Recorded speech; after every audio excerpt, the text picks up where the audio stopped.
German driver's car. So we get the qualifying heats finished, we get that consolation final over, and we come then to the finals proper. And it is Bengt Ekström leading for the Swedes. Remember, 25 points here to the winner, and Bengt Ekström leading. It's jøranli in second place for Norway, and the battle renewed there between Britain and Belgium, with Pat Duran going well, and Belgium in troubles. Verreken in a lot of problems there. Camille Verreken, the Belgian champion, in a lot of problems. Meantime, up front, it is jøranli and Bengt Ekström, who have been the two drivers to challenge the Sierras throughout Europe in 1990, and now they're having to challenge each other.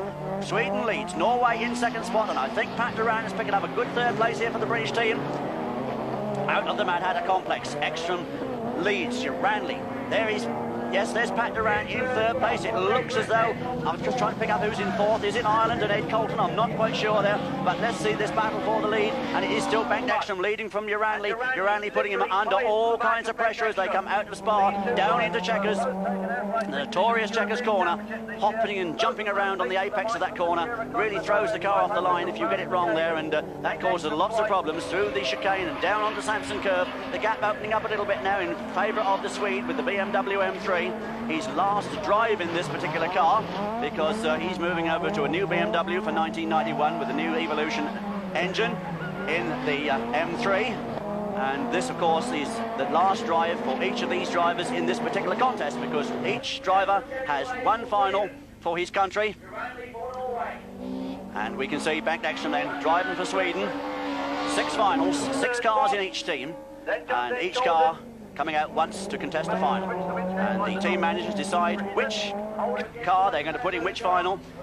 There we see Verreken trying to get back on terms with number 91 there. That is indeed the Ed Colton Peugeot 309 for the Irish team. So Ireland going quite well here, keeping in front of the Belgians, and Ireland in the finals for the first time in their history. And we can see Ed not even finding time to close the door, Alan. Did you notice, in fact, the damage on the driver's door of the Ed Colton 309 there? Obviously some problems earlier on in the race, but would you believe a Peugeot 309 keeping in play a full race spec RS 500? Yeah, and it's basically a rally car. Exactly. Yeah, yes. It's basically a rally car that Ed Colton's got. And of course that Verreken car was in fact a car that was in the winning team last year. That's the ex-Roger Sandberg car, who was one of the cars that helped win for Norway. But it's certainly not winning for Belgium at the moment. Winning for Sweden, we have Bengt Ekström from jøranli. And it's between those two drivers as they go away. jøranli taking a tighter line there with the front-wheel drive Opel Kadett, hanging on to the BMW, but still Ekström it is with the advantage. Verreken has now got past Ed Colton. Ed keeps getting a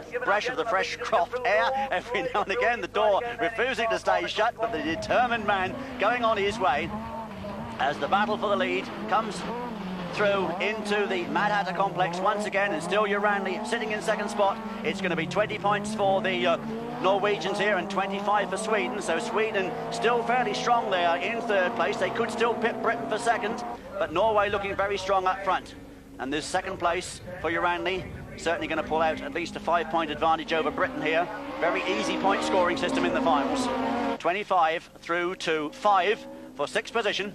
And Bengt Ekström it still is then, the schoolmaster from Norway there in second spot, still hounding Ekström all the way through this last lap of the Croft circuit.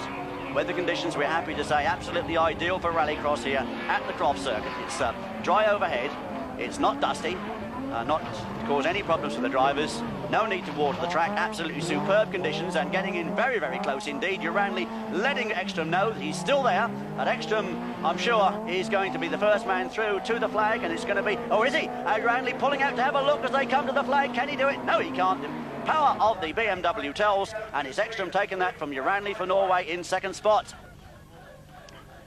And Bengt Ekström saluting the applause of the crowd. Well, there we are. After the first of the Division 1C finals, Norway still in the lead, 160 points. Great Britain still there in second on 148.